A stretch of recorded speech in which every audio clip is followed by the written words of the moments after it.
বিয়ে বলতে আমরা সাধারণত দুজন জীবিত মানুষের মিলনকেই বুঝি, কিন্তু ফ্রান্সে এক ধরনের বিয়ের প্রচলন রয়েছে যা বেশ অদ্ভুত। সেখানকার জীবিতরা তাদের মৃত সঙ্গীর সঙ্গে বিবাহ বন্ধনে আবদ্ধ হন। প্রতি বছর ফ্রান্সে প্রায় 50টির মতো এমন মরণোত্তর বিয়ে অনুষ্ঠিত হয়। 19 দশকের গোড়ার দিকে নেপোলিয়ন কোডের আমলে পৃথিবী জুড়ে চলছিল প্রথম বিশ্বযুদ্ধের আবহ। সে সময় ফ্রান্সের বহু মানুষ যুদ্ধক্ষেত্রে প্রাণ হারান।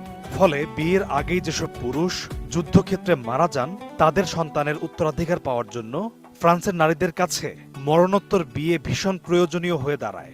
এরপর 1950 সালে মরদেহকে বিয়ে করার অদ্ভুত একটি আইন পাশ করা হয়। আর সেই সময় থেকেই ফ্রান্সে কোনো মৃত ব্যক্তিকে বিয়ে করার এই আইন নেক্রোগ্যামি প্রথা নামেই পরিচিতি পেতে থাকে। জানলে অবাক হবেন যে এই আইন ফ্রান্সে আজও প্রচলিত রয়েছে। তবে এই বিয়ের শর্ত হচ্ছে, যিনি মৃতকে বিয়ে করবেন তাকে অবশ্যই আগে থেকেই মৃত ব্যক্তির বাগদত্তা হতে হবে। মানে বিয়ে ঠিক হবার পরে যদি হবু স্ত্রী অথবা স্বামী কোনো একজন যদি মারা যান, তাহলে জীবিত যিনি থাকবেন তিনি মৃতজনকে বিয়ে করতে পারবেন। এরপর থেকে এখন পর্যন্ত ফ্রান্সে প্রতি বছর অন্তত 50টি করে মরণোত্তর বিয়ের অনুরোধ আসে।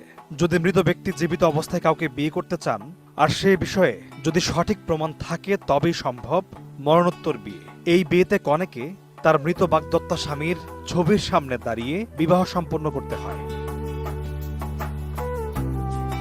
এটি ফরাসিদের সিভিল আইনের 171 ধারা অনুযায়ী অনুমোদিত হয়েছে। যদিও সময়ের সঙ্গে এই বিয়ের প্রেক্ষাপট বদলে গেছে। বর্তমানে বেশিরভাগ ক্ষেত্রে প্রিয় মানুষের প্রতি আবেগ কিংবা মৃত ব্যক্তির উত্তরাধিকারী হওয়ার জন্য মরণোত্তর বিয়ের অনুরোধ আসতে দেখা যায়। ফ্রান্সের মতো চীন ও সুদানেও মরণোত্তর বিয়ের এই আজব রীতি প্রচলিত রয়েছে।